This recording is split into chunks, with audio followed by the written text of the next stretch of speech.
नमस्कार दोस्तों। आज मैं आपको गुरु गोविंद सिंह जी के बारे में विस्तार पूर्वक बताऊंगा। क्या आपको पता है कि गुरु गोविंद सिंह ने अपने जीवन में कितनी यातनाएं झेली थी? आइए जानते हैं इनके बारे में जन्म से विस्तार पूर्वक। गुरु गोविंद सिंह जी का जन्म 22 दिसंबर 1666 ईस्वी में पटना में हुआ था। इनके पिता 9वें सिख गुरु श्री गुरु तेग बहादुर जी थे और माता गुजरी थी।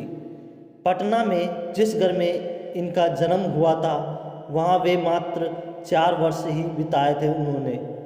अब वहाँ तख्त श्री हरि मंदिर जी पटना साहिब का मंदिर स्थित है। 4 वर्ष बाद 1670 ईस्वी में पटना से वे पंजाब आ गए और मार्च 1672 ईस्वी में उनका परिवार हिमालय के शिवालिक पहाड़ियों में स्थित चक नानकी नामक स्थान पर आ गए और इनकी शिक्षा यहाँ से प्रारंभ होती है। इन्होंने फारसी संस्कृत की शिक्षा ली और एक योद्धा बनने के लिए सैन्य कौशल की भी शिक्षा ग्रहण की थी। उस समय मुगल शासकों का साम्राज्य था। उस समय मुगल शासकों ने कश्मीरी पंडितों को जबरन इस्लाम धर्म में परिवर्तन करते थे। कश्मीरी पंडित गुरु तेग बहादुर जी के दरबार में आए और उन्होंने बताया कि मुगल शासक हमें जबरन इस्लाम धर्म में स्वीकार करते हैं। तो कश्मीरी पंडितों ने गुरु तेग बहादुर जी के दरबार में यह शर्त बताई कि जो भी महापुरुष इस्लाम धर्म स्वीकार न करके और अपना बलिदान दे सके तो सारे पंडित कश्मीरी पंडित को सारे पंडितों का धर्म परिवर्तन नहीं करेंगे। तो गुरु तेग बहादुर जी बोले, मैं इस्लाम स्वीकार नहीं करूंगा और मैं आप सबके लिए बलिदान देने को तैयार हूँ। फिर 11 नवंबर 1675 ईस्वी में औरंगजेब ने दिल्ली के चांदनी चौक में सार्वजनिक रूप से उनके पिता 9वें गुरु तेग बहादुर का सिर कटवा दिया। इसके पश्चात बैसाखी के दिन 29 मार्च 1676 ईस्वी को गोविंद सिंह सिखों के 10वें व अंतिम गुरु घोषित हुए। 10वें गुरु बनने के बाद भी उन्होंने अपनी शिक्षा जारी रखी और 1684 ईस्वी में उन्होंने चंडी दीवार नामक रचना की और 1685 ईस्वी तक वे यमुना नदी के किनारे पाओटा नामक स्थान पर रहे। गुरु गोविंद सिंह के 3 पत्नियां थीं।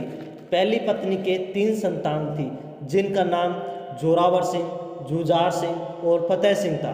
दूसरी पत्नी के बेटे का नाम अजीत सिंह था और तीसरी पत्नी के कोई संतान नहीं थी।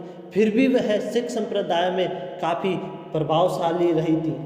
गुरु गोविंद सिंह ने कई महत्वपूर्ण युद्ध लड़े जिनमें से 1687 ईस्वी में नादौन की लड़ाई, भंगानी का युद्ध और 1695 ईस्वी में दिलावर खां ने अपने बेटे हुसैन खां को भेजा लेकिन मुगल सेना हार गई और हुसैन खां मारा गया। फिर दिलावर खां ने वापस सेना भेजी।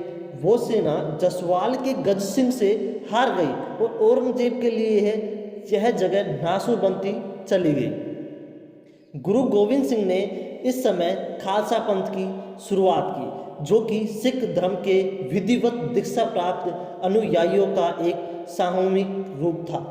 सिख संप्रदाय के एक सभा में गुरु गोविंद सिंह ने सबके सामने पूछा, कौन अपने सिर का बलिदान देना चाहता है?